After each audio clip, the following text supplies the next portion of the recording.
مين لما بياكل ستيك ايس كريم ويخلص ما بيرميهوش، لا بيعضعض الخشبه زي الكلب البلدي.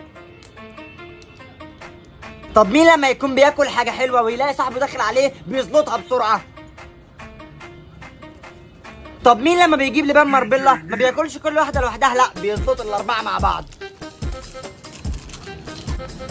ده غير اللي بياخد الطعم من كل لبانه وياخد منها اللي هو عايزه وبعدين يرميها. ايه ما عندكش اخوات لبان؟ طب مين لما بيجيب اندومي ويلاقي في كيس الزيت دوت بيروح راميه على اساس انه بيجيب امراض، في الاخر الامراض طلعت في الشطه. طب مين لما بيجيب اندومي ممكن يرمي الكيس اصلا ويفضل ياكل في الدقه بس؟ طب مين مش بيسلق الاندومي زي الناس وياكله بالميه، لا بيكسر امه وياكله سليم؟ طب مين لما يكون معاه قلم جاف ويفضى مش بيرميه، لا بيشممه ريحه بقه؟ طب مين لما بيروح يجيب تين شوكي بعد ما بيروح بيلاقي ايده كلها مليانه شوك مع انه ما لمسش